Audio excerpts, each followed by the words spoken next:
wabarakatuh. Saya, Raka Aprianto dari absen 17 akan menjelaskan mengenai latar belakang dari Presiden Joko Widodo. Beliau lahir di Solo pada tanggal 21 Juni 1961. Anak sulung dari keluarga sederhana. Ayahnya adalah pedagang kayu dan bambu.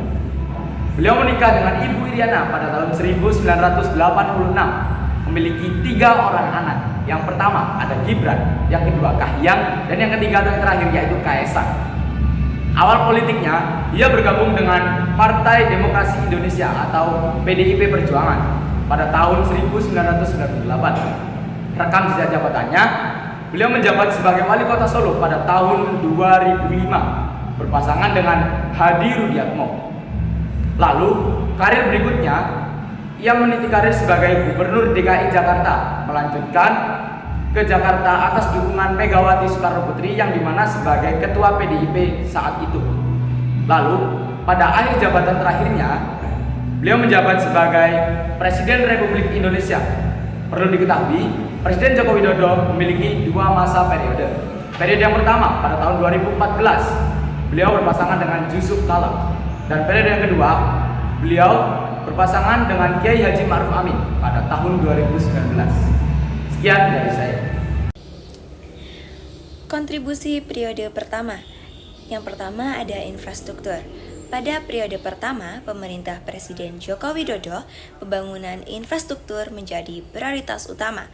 Program yang dijalankan meliputi pembangunan jalan tol Trans Jawa, Trans Sumatera, Trans Kalimantan, dan Trans Sulawesi, pembangunan serta peluasan bandara, serta pengembangan pelabuhan.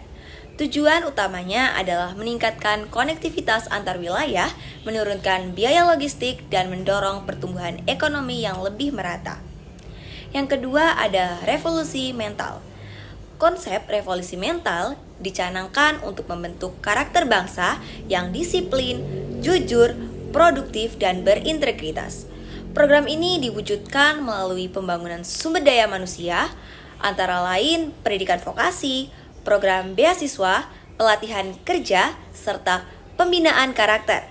Sasaran utamanya adalah menyiapkan generasi Indonesia agar mampu bersaing dalam era globalisasi. Dan yang ketiga ada maritim. Presiden Joko Widodo mengusung visi Indonesia sebagai poros maritim dunia. Hal ini diwujudkan melalui program tol laut, pembangunan dan modernisasi pelabuhan, pemberdayaan nelayan, serta penguatan kerja sama internasional di bidang kelautan. Fokusnya adalah menjadikan potensi laut Indonesia sebagai kelautan strategis nasional. Dan yang keempat, ekonomi digital.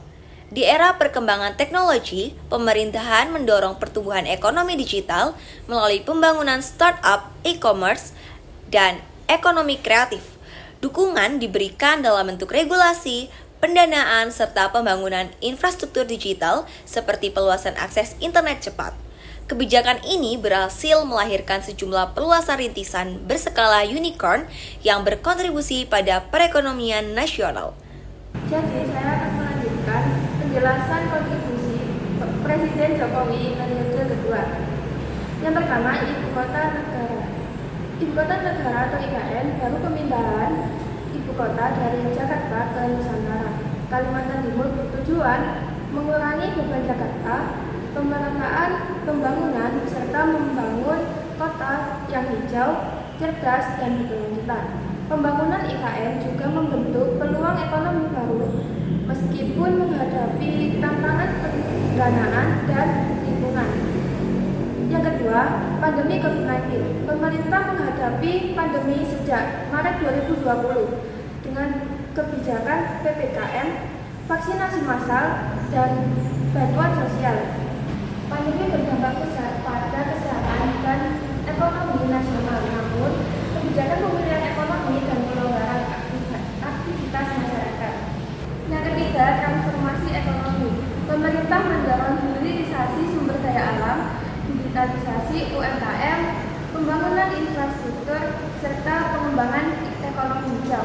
Transformasi ini bertujuan meningkatkan nilai tambah ekonomi dan memperkuat daya saing Indonesia di tingkat global. Yang keempat, politik global. Indonesia menjalankan politik luar negeri bebas aktif, berperan penting dalam forum internasional seperti G20, ASEAN, dan PBB. Pada masa Jokowi periode kedua, Indonesia aktif dalam diplomasi ekonomi, penanganan dampak global pandemi, serta menjaga stabilitas kawasan dan hubungan internasional. Terima kasih. Baik, di sini saya akan menjelaskan tentang bagaimana akhir jabatan Presiden Joko Widodo. Di akhir masa jabatannya sebagai Presiden Republik Indonesia pada bulan Agustus tahun 2024, Joko Widodo ini masih aktif menjalankan agenda kenegaraan. Ia memberikan penganugerahan tanda jasa dan tanda kehormatan kepada 64 tokoh bangsa sebagai bentuk apresiasi atas kontribusi mereka selama masa pemerintahannya.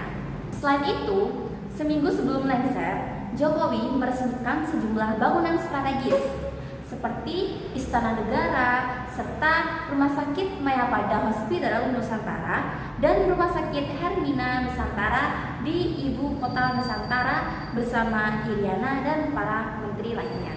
Seiring berakhirnya masa kepemimpinannya, beredar berbagai kampanye yang menonjolkan capaian kinerja pemerintahannya, yaitu melalui media sosial, pidato pejabat, dan pemberitaan media massa sebagai upaya pemulihan citra. Pada saat yang sama, Jokowi juga mengajukan permohonan pindah domisili ke Kota Solo, Jawa Tengah. Sejak September bertepatan dengan masa pensiunnya sebagai kepala negara. Terima kasih. Baik, di sini saya akan menjelaskan kesimpulan dari materi-materi yang sudah dijelaskan barusan. Untuk periode pertama, tahun 2014 hingga 2019, pemerintahan Jokowi berfokus pada pembangunan fondasi nasional melalui infrastruktur besar-besaran, pembangunan jalan tol, pelabuhan, bandara, dan sarana transportasi lain ditujukan untuk memperkuat konektivitas antar wilayah di Indonesia. Pada periode ini juga dicanangkan revolusi mental sebagai upaya penguatan karakter dan kualitas sumber daya manusia.